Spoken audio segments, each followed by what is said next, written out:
लेकिन हाँ, अगर आपको किसी ने धोखा दिया है, बेवफाई करी है, तो देखिए ये तो किताबों में और शायरियों में भी लिखा होता है कि बेवफा को सज़ा तो देनी चाहिए। तो फिर सरकार दे रही है तो आप भी जाके कुछ बोलिए ना, अपनी पत्नी से सवाल कीजिए ना। एसडीएम ज्योति मौर्य ने जो किया, आप उसके ऊपर सिर्फ जाके मीडिया में इंटरव्यू दे रहे हैं, अपनी पत्नी से जाके सवाल काहे नहीं कर रहे हैं? काहे कि वो आपके साथ में ऐसा आप डिजर्व करते हैं? तुम्हें वो पढ़ा लिखा रहा है, तुम्हें एसडीएम बना दिया, ऊंची पोस्ट पे बिठा दिया, लेकिन फिर भी तुम उसको धोखा दे रहे हो। तुम्हारा एक्स्ट्रा मैरिटल अफेयर चल रहा है और मतलब घूस खा रहे हो। यार ये क्या बात हुई भैया? तुम अपने पति को ऐसे धोखा दोगे? पति को तो धोखा दिए, तुम तो सरकार को और कानून को भी धोखा दे के बैठ गए यार। ऐसा एसडीएम तो भैया किसी को नहीं मिलना चाहिए। और अगर ऐसे पति आंखों पे पट्टी बांध कर अपनी पत्नियों को यूं ही पढ़ाते रहोगे तो तुमको तो ऐसे एसडीएम जरूर। इंसान प्यार में अंधा हो जाता है, लेकिन ये तो अंधे के साथ साथ गूंगे बहरे सब हो गए। इनको सच दिखाई नहीं दिया अपनी पत्नी का। क्या कर रहे थे इनकी पत्नी? बैठे बैठे घूस खा रही थी, सरकार को धोखा दे रही थी, इनको खुद धोखा दे रही थी। इन्होंने आंखों पे प्यार की जो पट्टी, लोगों के आंखों के ऊपर सेक्युलरिज्म की पट्टी बंधी होती है और इनकी आंखों पे प्यार की पट्टी बंधी थी। अब जब आंखों पे ऐसी प्यार की पट्टी बांध देंगे तो धोखा तो खाएंगे ही ना। एसडीएम क्या आपकी पत्नी की चीफ मिनिस्टर होती, आपकी पत्नी चीफ मिनिस्टर होती, तब भी आप उनसे ऐसा ही धोखा। ऐसा कहा जाता है, शायद आपने भी सुना होगा कि एक पुरुष, सफल पुरुष के पीछे महिला का हाथ होता है, लेकिन एसडीएम ज्योति मौर्य के बारे में क्या कहेंगे आप? देखिए जो उन्होंने किया उसके बाद में देखिए कानून तो उनको सज़ा दे ही दे। मैं तो कहती हूँ उनके पति को भी उनको सज़ा देनी चाहिए। कोई तुम्हारे साथ में मतलब खड़ा हुआ है, आखिरी दम तक तुम्हें वो पढ़ा लिखा रहा है, तुम्हें एसडीएम बना दिया, ऊंची पोस्ट पे बिठा दिया, लेकिन फिर भी तुम उसको धोखा दे रहे हो। तुम्हारा एक्स्ट्रा मैरिटल अफेयर चल रहा है और मतलब घूस खा रहे हो। यार ये क्या बात हुई भैया? तुम अपने पति को ऐसे धोखा दोगे? पति को तो धोखा दिए, तुम तो सरकार को और कानून को भी धोखा दे के बैठ गए यार।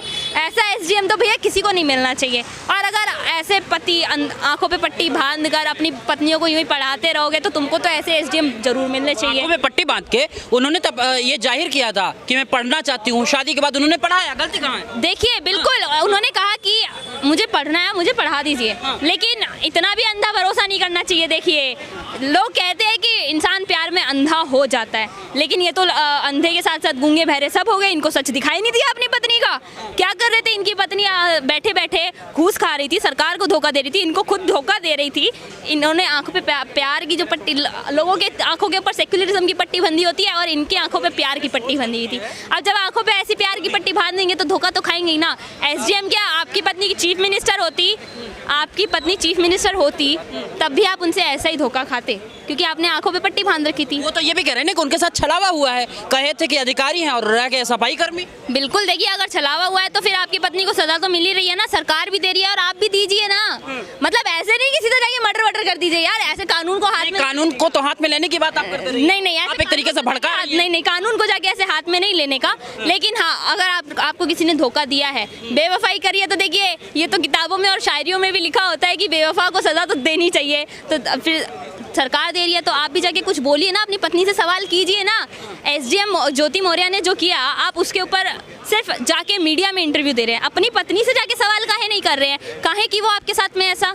आप डिजर्व करते थे इतना बड़ा धोखा? नहीं करते थे। आपने अपनी पत्नी का साथ दिया। देखिए अगर वो नहीं भी देते ना तो भी उनकी पत्नी उनके खिलाफ जाके खड़ी हो जाती, कानून का सहारा ले लेती कि अरे मेरा पति मेरे को पढ़ा नहीं रहा है। कॉन्स्टिट्यूशन में खुद लिखा हुआ है कि अगर आपकी पत्नी पढ़ना चाहती है तो आपको उसे पढ़ाना पड़ेगा। अगर नहीं पढ़ाएंगे तो आपकी पत्नी के पास अधिकार है कि वो आपके खिलाफ खड़ी हो जाएगी। अगर नहीं पढ़ाते तो भी खाई में गिरते, और पढ़ा दिए तो गिर ही गए हैं भैया। अगर आपको शादी के बाद पढ़ने के लिए आपको पति पढ़ाए तो क्या आप भी वैसे करेंगे जैसे? अरे भैया हमारा नाम मेघा है, हम एसडीएम ज्योति मौर्य नहीं है। और अगर कोई हमारे साथ में अच्छा है तो उसके साथ में हम बुरा क्यों बने? अब देखिए हम किसी और कम्युनिटी से तो नहीं है ना, माइनॉरिटी कमीशन से तो नहीं है ना कि कोई हमारे साथ अच्छा कर रहा है तो हुआ तो उसी के साथ है ना, ये वो हिंदू धर्म से ही हुआ ना। बिल्कुल, लेकिन देखिए अगर कोई सही कर रहा है और आप उसको धोखा देंगे तो ये तो हमारे शास्त्रों में भी गलत है, कॉन्स्टिट्यूशन में भी गलत है। आप बेवफा बन के ऐसे घूमती फिरेंगी और सरकार अगर आपके खिलाफ अब कार्रवाई कर रही है तो आपको बुरा भी लग रहा है। मैं तो कहती हूँ आप कैमरे के सामने आके जवाब दीजिए, अपने पति के सवालों का जवाब दीजिए कि आपने ऐसा किया ही नहीं। आरोप तो ये भी है ना कि आप अपनी पत्नी का कोई चैट जो है वो वायरल कर देंगे, पहले तो आपस में समझ लें। बिल्कुल, देखिए ये चीज़ गलत है। आप अपनी प्राइवेसी को और अपनी लीगल जो प्राइवेसी होती है आप उसको इस तरीके से एक्सपोज नहीं कर सकते। इस केस के अंदर जो भी गलत है, या वो उसके हस्बैंड गलत हो या फिर एसडीएम ज्योति मौर्य गलत हो, कोई भी गलत हो। क्या शादी के बाद भी प्यार होता है? अगर ऐसे बेवफाई करेंगे, धोखा देंगे तो काहे का प्यार भैया।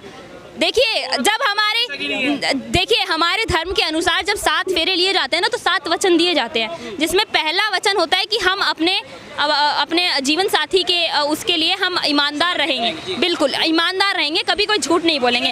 आपने शादी का पहला वचन ही नहीं निभाया, बाकी के 6 वचन तो दूर की बात है। लेकिन एक चीज़ ये भी देखिए ना कि जिस तरीके से उनके ऊपर आरोप लग रहे हैं, वो भी तो कह रहे हैं कि मेरे साथ भी तो चला हुआ। अगर एक महिला है, पति पत्नी की बात थी, तो आपस में समझ लेना चाहिए था। अच्छा, आपस में समझ लेना चाहिए था, तो फिर जो आपने घूस ली और फिर आपने अपने पति के साथ में एक्स्ट्रा मैरिटल अफेयर चला, तो एक्स्ट्रा मैरिटल अफेयर तो कॉन्स्टिट्यूशन के अकॉर्डिंग भी गलत है। तो पहले मेरे से बात तो कर लेते हैं आप क्या बात मीडिया में जाने से पहले ना भाई साहब, जब सबूत मिला है काहे मीडिया में नहीं जाएंगे? एसडीएम है भाई साहब, वो देश के लिए काम करती हैं, उनके लिए अगर उनकी रियलिटी देश के सामने नहीं लाएंगे तो किसकी रियलिटी लाएंगे? बिल्कुल सजा मिलनी चाहिए। देखिए जो भी सजा हो कानून के तहत हो, कोई भी मतलब पति ने करी होती तो? अगर पति ने ऐसी कुछ काम कर दिया होता तो पूरी दुनिया और औरतों का समाज उसके खिलाफ जाके बैठ जाता, मोर्चे करने लग जाता। बिल्कुल बिल्कुल, अब तक तो जेल में होता, पॉक्सो वगैरह कुछ ना कुछ एनएस से लग जाता। यार कैसी बात कर रहे हैं आप?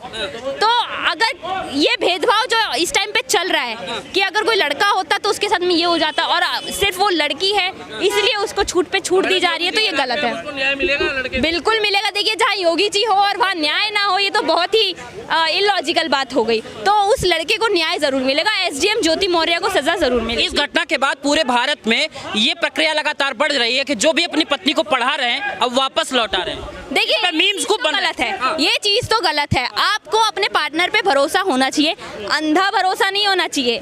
जैसे उनको अपनी पत्नी पर भरोसा था, सीधा एसडीएम बना दिए, पढ़ा लिखा के खुद कर्मचारी रह गए, तो इतना भी अंधा भरोसा नहीं होना चाहिए। खुद को भी एक अच्छे स्टैंडर्ड पे लेके जाइए, अपने पार्टनर को भी अच्छे स्टैंडर्ड पे लेके जाइए। ये भेदभाव अगर रहेगा तो देखिए शादी का मतलब ही होता है, शादी की गाड़ी जो होती है वो 2 पहियों पे चलती है और दोनों पहिए बराबर के होते हैं। आप बताइए कि वो बाद में धोखा नहीं देगी उसकी वाइफ? देखिए ईमानदारी अपने अंदर होनी चाहिए। अगर वो फिर भी धोखा दे जाए तो कानून भी सजा देगा और धर्म के अनुसार भी उसको सजा मिलेगी। ज्योति मौर्य ने सूर्यवंशम पिक्चर नहीं देखी थी कि वो हीरा ठाकुर की तरह उसको प्यार करती है? देखिए शायद उन्होंने वो मूवी नहीं देखी थी, और सूर्यवंशम जैसी मूवी छोड़िए, उन्होंने कोई भी ऐसी मूवी नहीं देखी होगी जहाँ पे एक पत्नी अपने पति के लिए कैसे समर्पित रहती है। जिस तरीके से हमारे देश में सुनते आ रहे हैं कि सीता मैया जो थी, श्री राम के लिए उन्होंने रावण की कोई बात ही नहीं मानी। वो चाहती तो रावण को वहीं खत्म कर सकती थी, उनके पास वरदान था, लेकिन फिर भी नहीं, उन्होंने अपने श्री राम का नाम अपने मन में समर्पित रखा कि मैं सिर्फ केवल और केवल श्री राम की हूँ। तो फिर आप सीता जैसी बनिए ना, काहे आप सूर्पणखा जैसी बन रही है? सीता मैया जैसी बनिए। जब आप खुद सीता बनेंगी तभी आपको राम मिलेंगे। मैडम अगर आप जज होते और आपके पास ऐसा केस आता तो एक महिला होने के नाते आप क्या सजा चाहते ज्योति मौर्य के लिए? सिर्फ लास्ट सवाल का जवाब दीजिए। देखिए उनको बिल्कुल, देखिए उनको जेल होनी चाहिए। जो उन्होंने बिल्कुल तलाक तो मिलना ही चाहिए, सबसे पहला तो यही है। और जो मुआवजा तलाक के बाद मोस्टली लड़के लड़कियों को देते हैं ना, यहाँ पे एसडीएम ज्योति मौर्य को देना चाहिए।